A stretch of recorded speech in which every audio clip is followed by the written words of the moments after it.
What's going on, world, and what's from Aconnectiontv, the network, the one channel on YouTube where we actually adopt similar connections to spot odd differences. I am here to talk to you about actually the best reunion in Real Housewives of Atlanta history.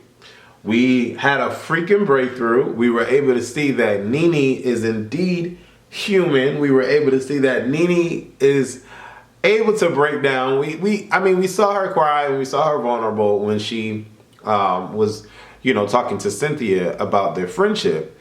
But Nene actually feels, she actually cares. And I don't want it to sound like I thought she was ever a robot or anything like that. But, definitely when someone builds a wall of defense that seems impenetrable, and it seems like you cannot get through at all, no matter what the situation is. And that's kind of like what it was always like with Nene. Every time she wanted to argue, not even wanting to argue, she just never would listen to reason, ever. She would always run away. She would always distance herself. She would never care to care. And not unless it was one of those moments where she just had to combat the person, like with Claudio, or even with Marlo, she ran away. But when she has to be spiteful and nasty in a post-confessional, she'll do that no problem. Or when she wants to read or shade someone behind the person's back, she'll do that no problem.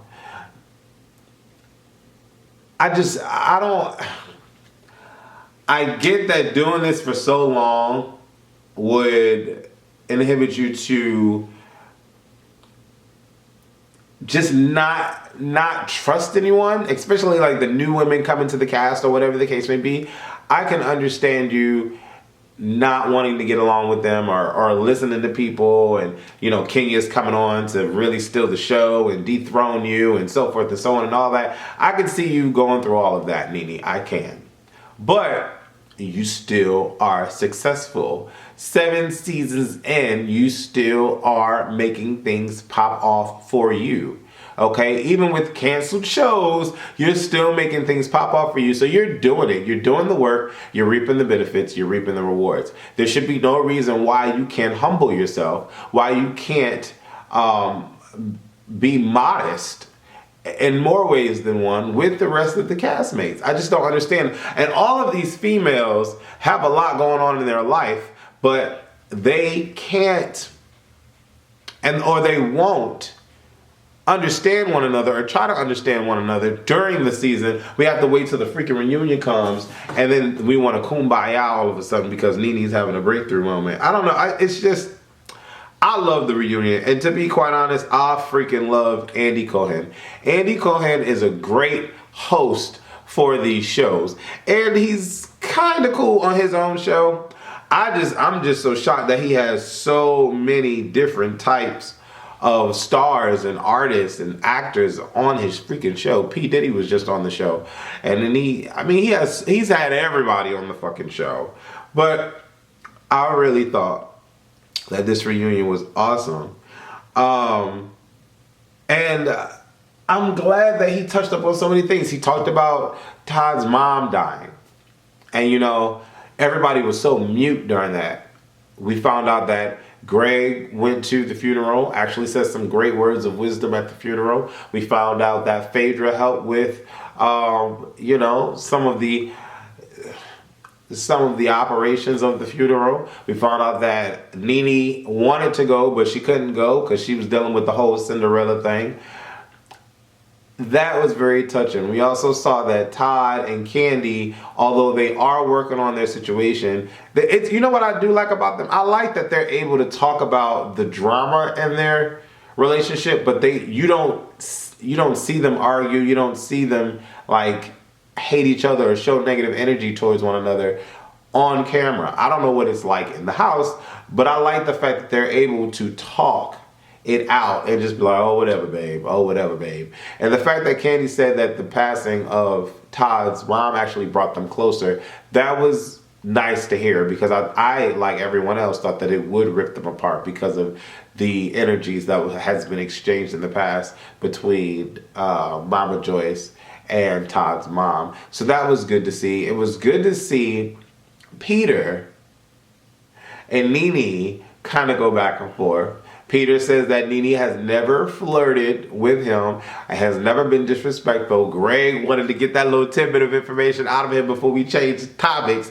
And Peter said, no, we never flirted. So that was cool. I thought it was a great question for Andy to ask from the audience because we've all been wanting to know the dealio about that. And Kenya was trying to be shady and side-eye on that little thing. You know, every time somebody points or calls Kenya out for what she did with Apollo, she wants to try to reel some other side story in just to deflect. And at the end of the day, should Kenya have behaved in the manner that she did with Apollo? No. But apparently Peter says that's just her personality. Peter believes that she did not fornicate or do any extracurricular activities with Apollo. He says that they're both playful like that. Was it wrong? Yes, but he doesn't think anything happened. Irregardless of the text messages or whatever the case may be, he thinks that she's squeaky clean. Kenya feels vindicated by that. Also a hot moment for me was when Claudia didn't really speak. I mean, she didn't speak last episode 2, and she didn't really have much to say episode 3. I love the fact that we got down to the nitty gritty with this half-breed shit. Nene deflected quite well, and she gave this half-ass celebrity apology. But at the end of the day, Nene was fucked up for what she said, and she should not have said it point blank into the period. If Claudia would have called her a black mole or a black African or you slave or something like that, Claudia would have been ran through the motherfucking mud. She would have been ran through the mud. But I still respect Andy for bringing it up and was like, do you even want to apologize for what you said? Because there was no... I'm surprised she got the Cinderella gig. Well, no, all that was probably done. But I don't know, if she still gets deals or whatever, I'm surprised because that half-breed comment, it was a lot to swallow coming from a black person. It really was. And I couldn't, for the life of me, understood why she even... It was the battle of the words. And when you argue with someone, you go below the belt and whatever, Nene. Whatever, that was just a lame ass fucking excuse. It really was. What else happened in this particular episode that I liked? I liked how Kandi got Portia together. All the way through, Kandi got Portia together. And Kandi was not here for this whole Nene debacle. She really wasn't. She didn't even want to get her ass up to comfort the girl. She like, oh Lord, woe is me. And Kandi's like, come on, get up. But Kandi got Portia together. She definitely did. Portia, I don't know what Portia's role was in this reunion. I don't know what she was trying to say when she was trying to say it. She was trying to be, she was trying to articulate. And it just, I don't know. It was just a lot. It was like, wah, wah, wah, like Charlie Brown teeth, wah, wah, wah, wah, wah, wah, wah, wah. That's what I was getting from Portia. Portia's cool, but that's what I was getting from Portia. What else happened this episode? I don't know. Everything led up to the ultimate end with Dr. Jeff. And Dr. Jeff, I don't know if he was cut a check or something like that, but Dr. Jeff was all up Nene's punai. He was all up on Nene's punai, trying to get Nene to understand that he was there for her. And it seemed a bit forced. It seemed like he was shoving banana pudding down my mouth and I didn't want to eat it. I don't know why Jeff was so far up her ass. And even at the end, when she cried and walked off the stage and we found out what was going on with her mom and all that, even at the end, she was like, would you have changed the way that you handled yourself? Which led me to believe that she really, really thought it was Attack Nene Day and she really thought that Jeff had handled that counseling session poorly. I'm like, really, Nene? Really? We're not going to take any responsibility at all. We are just going to sit here and say that it was all Jeff's fault and everybody was trying to attack Nene.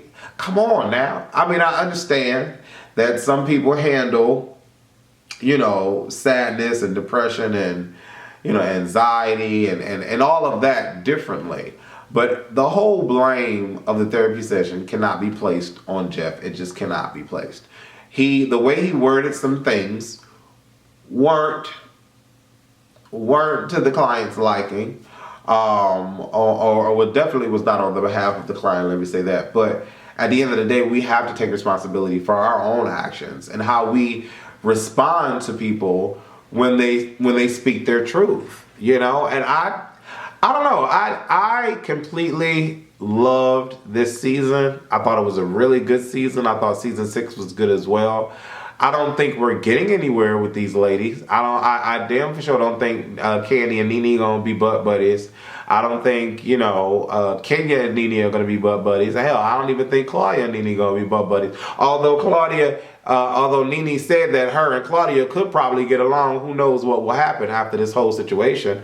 I liked how, Cynthia and Nene's friendship was finally explained, what broke everything down. And at the end of the day, it's bullshit, because if y'all are really sisters, none of this TV shit would have mattered at all. The he said, she said, and you called Peter a bitch, and all that dumb shit would have been squashed a long time ago if their friendship was indeed real. But if you listen to people, if you listen to the he said, the she said, and all that I heard and all that stuff, then I can see it having an effect on you. It could.